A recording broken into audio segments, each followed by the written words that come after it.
नमस्कार दोस्तों, मैं सीमा शर्मा। मेरे यूट्यूब चैनल ज्ञान चलते चलते के माध्यम से क्लास 12 की हिंदी की पाठ्य पुस्तक आरोह भाग 2 के काव्य खंड की कविता बादल राग के प्रश्नोत्तर पे चर्चा करूँगी। तो आइए दोस्तों शुरू करते हैं। पहला प्रश्न है, अस्थिर सुख पर दुख की छाया पंक्ति में दुख की छाया किसे कहा गया है और क्यों? अस्थिर सुख पर दुख की छाया अर्थात अस्थिर सुख पे दुख की छाया क्रांति या विनाश की आशंका को कहा गया है। क्रांति की हुंकार से पूंजीपति घबरा उठते हैं। वे अपनी सुख सुविधा के खोने मात्र से भयभीत हो जाते हैं। उनका सुख अस्थिर है। उन्हें क्रांति में दुख की छाया नजर आती है। क्रांति उन्हीं से कुछ चाहती है क्योंकि उनके पास आवश्यकता से अधिक होते हैं। वे समाज की भलाई के लिए आवश्यक है, तो उन्हें उस अपनी धन संपत्ति वैभव को खोने का डर रहता है, इसलिए उन्हें दुख की छाया हमेशा दिखाई देती है। प्रश्न नंबर 2, अस्निपात से शापित उन्नत सत वीर पंक्ति में किसकी ओर संकेत किया गया है? उत्तर, अस्निपात से शापित उन्नत सत वीर पंक्ति में क्रांति विरोधी गर्वीले वीरों की ओर संकेत करती है, जो क्रांति के वज्रघात से घायल होकर छत विछत हो जाते हैं। बादलों के वज्रपात से उन्नति के शिखर पर पहुँचे सैकड़ों वीर पराजित होकर मिट्टी में मिल जाते हैं।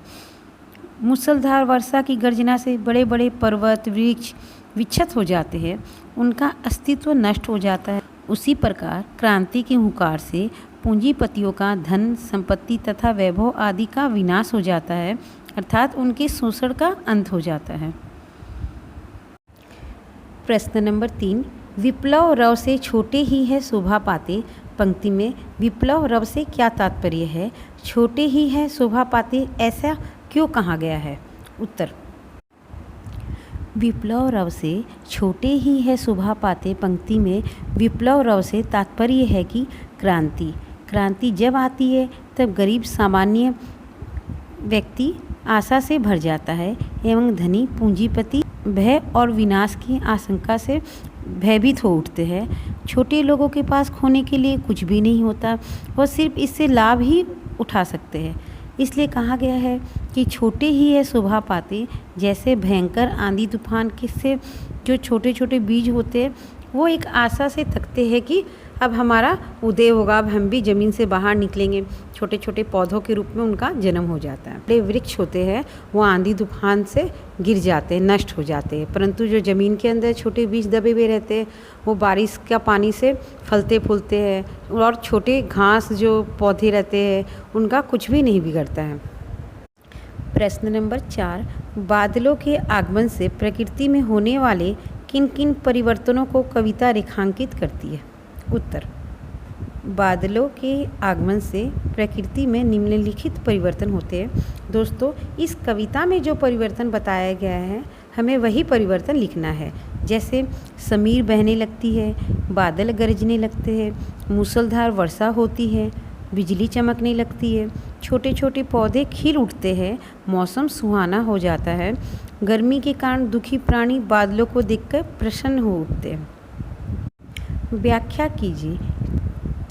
तिरती है समीर सागर पर, अस्थिर सुख पर दुख की छाया, जग के दग्ध हृदय पर निर्दय विप्लव की प्लावित माया।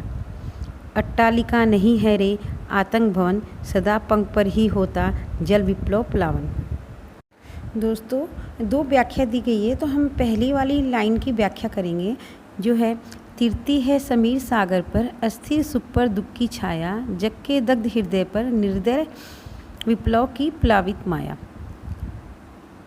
कवि बादल को संबोधित करते हुए कहते हैं कि हे क्रांति रूपी बादल, तुम आकाश में ऐसे मंडराते रहते हो जैसे पौन रूपी सागर पे नौका तैर रही हो। छाया उसी प्रकार पूंजीपतियों वैभव पर क्रांति की छाया मंडरा रही है। इसलिए कहा गया है अस्थिर सुख पर दुख की छाया, अर्थात जो पूंजीपति है सुख सुविधा से रहते हैं उन्हें हमेशा डर लगा हुआ रहता है कहीं उसकी सुख सुविधा वैभव नष्ट न हो जाए, इसलिए कहा गया है। दूसरी व्याख्या करनी है, अट्टालिका नहीं है रे आतंक भवन, सदा पंख पर ही होता जल विप्लव प्लावन। व्याख्या, प्रस्तुत पंक्ति के माध्यम से कवि कहना चाहते हैं कि जो पूंजीपति लोगों ने धन से परिपूर्ण अपने खजानों को अपने लिए सुरक्षित रखकर बंद कर लिया है, उन्होंने औरों को उस धन से वंचित कर दिया है। इतना धन होने पर भी उन्हें मन में संतोष नहीं है और उन्हें हमेशा डर लगा हुआ रहता है कि पता नहीं किस पल ऐसा प्रलय आए जो इस धन, वैभव, संपत्ति, ऐश्वर्य को बहाकर ले जाए। प्रश्न: पूरी कविता में प्रकृति का मानवीकरण किया गया है। आपको प्रकृति का कौन सा मानवीय रूप पसंद आया और क्यों? उत्तर: कविता में प्रकृति का मानवीकरण किया गया है। मुझे बादलों का गर्जन कर क्रांति लाने वाला रूप पसंद है, क्योंकि जिस प्रकार बादलों की गर्जना और मूसलधार वर्षा से बड़े बड़े पर्वत वृक्ष घबरा जाते हैं, उनको उखड़ कर गिर जाने का भय होता है, उसी प्रकार क्रांति की हुकार से पूंजीपति घबरा उठते हैं। वे दिल थाम कर रह जाते हैं।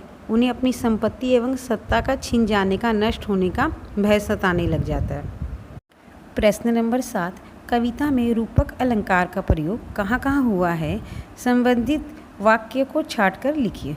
उत्तर: दोस्तों, रूपक अलंकार कहाँ होता है? जहाँ पे कुछ दो शब्दों के बीच की समानता को हम बैठाते हैं, पर उनकी समानता को हम तब बैठाते हैं जब दोनों के बीच का फर्क मिट जाता है।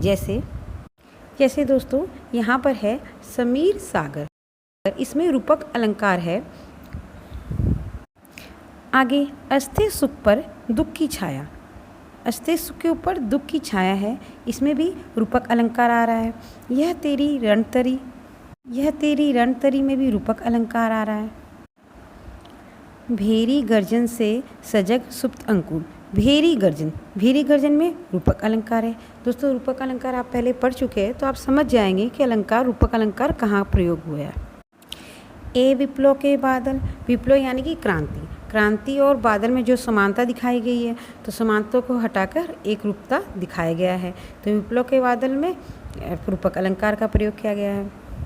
उसके बाद है ए जीवन के पारावार में भी भिन्नता हटा के समानता दर्शाया गया है, इसमें भी रूपक अलंकार है।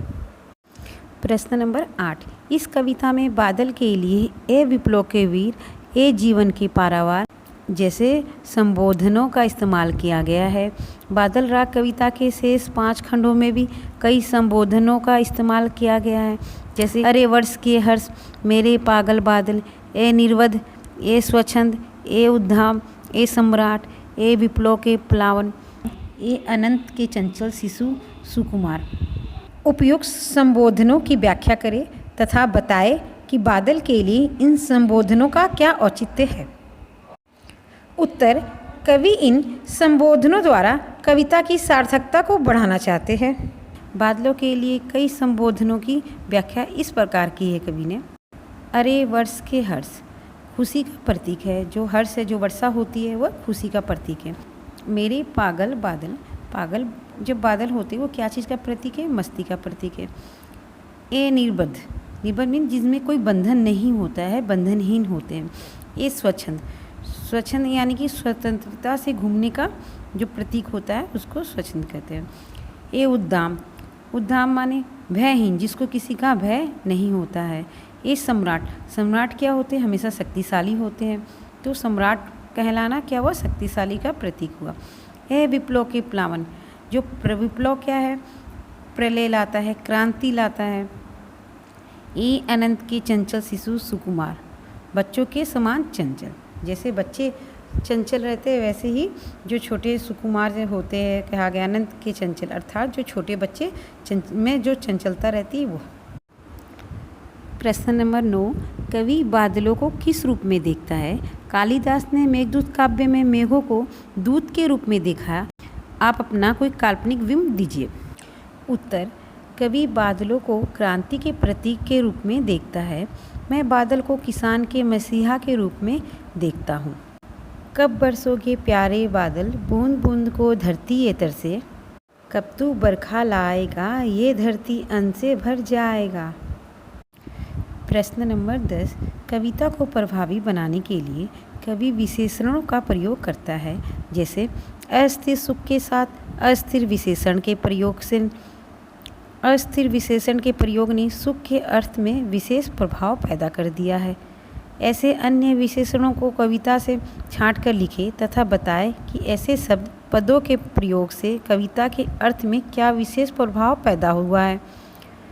उत्तर, कवि ने कविता में निम्नलिखित विशेषणों का प्रयोग किया है। जैसे निर्दय विप्लव। निर्दय विप्लव मीन्स क्रांति होती है, तो विप्लव विनाश के साथ निर्दय विश्लेषण लगाने से विनाश और अधिक क्रूर हो गया है कि एकदम मतलब क्रूर, कोई दया भावना ही नहीं है इस क्रांति में। दग्ध हृदय, दुख की अधिकता जब बहुत ज़्यादा हो जाती है तब उसको बोलते हैं दग्ध हृदय, यानी कि दुख की अधिकता इतनी ज़्यादा हो गई है कि जिसकी कोई सीमा ही न रह गई हो। सुप्त अंकुर। सुप्त विशेषण अंकुर की मिट्टी में दबी हुई स्थिति का घोतक। अंकुर तो ऐसे भी ज़मीन से बाहर आ सकता है, पर सुप्त अर्थात वो नीचे मिट्टी में दबा हुआ है, दबा हुआ अंकुर जो उस बादल की गर्जना से, वर्षा से ही बाहर निकलेगा। जीर्ण बाहु अर्थात वह भुजाएं जो बहुत दुर्बल है, कमज़ोर है। यह एकदम जीर्ण लगाने से वो कमज़ोर का, दुर्बलपन का, जो नीचे तबके के लोगों का जो जिक्र हुआ है वो एकदम साफ स्पष्ट होता है। रुद्ध कोश अर्थात खजाने एकदम लबालब भरे हुए हैं, पूरी तरह से संपन्न है।